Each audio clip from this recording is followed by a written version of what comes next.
بسم اللہ الرحمن الرحیم۔ کہا جاتا ہے کہ ایک علاقے میں ایک مولوی صاحب رہا کرتے تھے۔ اس علاقے کی حالت بہت بری تھی کیونکہ وہاں پہ خشک سالی تھی اور مویشیوں کے لیے کھانا موجود نہیں تھا اور پانی بھی موجود نہیں تھا۔ لوگوں کی زندگی بہت زیادہ وہاں پہ مشکل ہو چکی تھی۔ ایک دن مولوی صاحب جمعے کے خطبے میں نہایت یقین کے ساتھ یہ بات بیان کرتے ہیں کہ بسم اللہ پڑھ کر دریا کو بھی حکم دو تو وہ نافرمانی نہیں کرتا۔ خطبہ سننے والوں میں ایک چرواہا بھی موجود ہوتا ہے۔ مولوی کی یہ بات سن کر دل میں اس کے اتر جاتی ہے۔ اس بات پر اس کا یقین کامل ہو جاتا ہے۔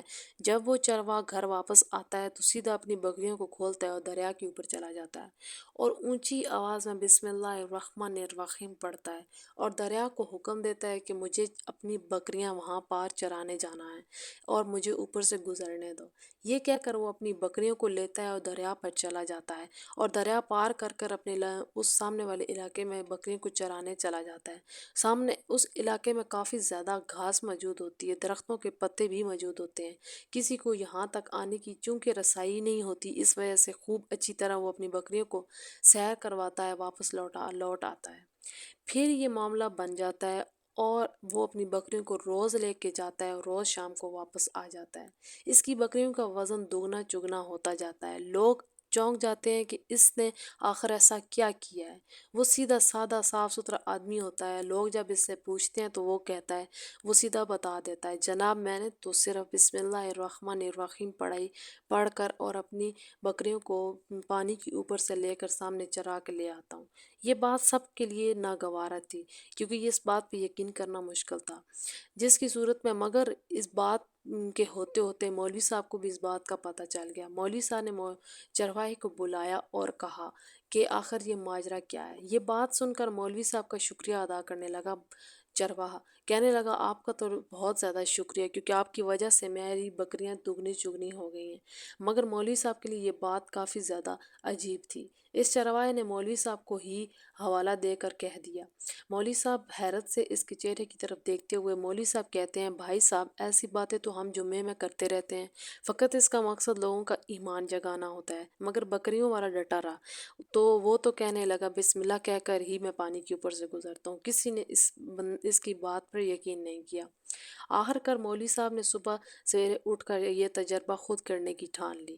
چرواہے سمیت سارا علاقہ وہاں پہنچ گیا، مجمع زیادہ ہو گیا۔ مولوی صاحب نے ایک دفعہ دوبارہ سوچا کہ آخر انکار کیوں نہ کر دوں، کہیں ڈوب ہی نہ جاؤں۔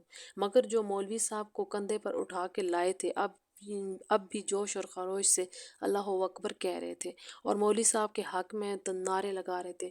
آخر کار مولوی صاحب کو اپنے ڈر کو دور کرنے کے لیے ایک رسا منگوانا پڑا۔ پہلے سے ایک درخت کے ساتھ باندھا، پھر کمر کے ساتھ باندھا اور پھر چل پڑا۔ جوں ہی مولوی صاحب بسم اللہ پڑھ کے دریا پہ چلتے ہیں تو ڈوب جاتے ہیں۔ لوگ بامشکل انہیں بچاتے ہیں مگر یہاں پاؤں ہی رکھنے کی ضرورت تھی کہ چرواہا تو پار چلا جاتا ہے۔ اس کے یقین پر فرق نظر آتا ہے۔ اس نے بسم اللہ الرحمن الرحیم کہا اور اپنی بکریوں کو پانی کی طرف اشارہ کیا اور خود ان کے پیچھے چلتا ہوا پار چلا گیا۔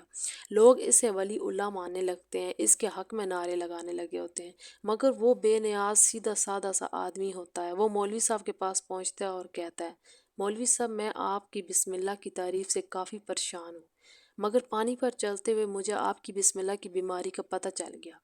اس چرواہے نے درخت سے بندھی رسی کو طرف اشارہ کیا اور کہا، مولوی صاحب یہ ہے آپ کی بسم اللہ کی بیماری۔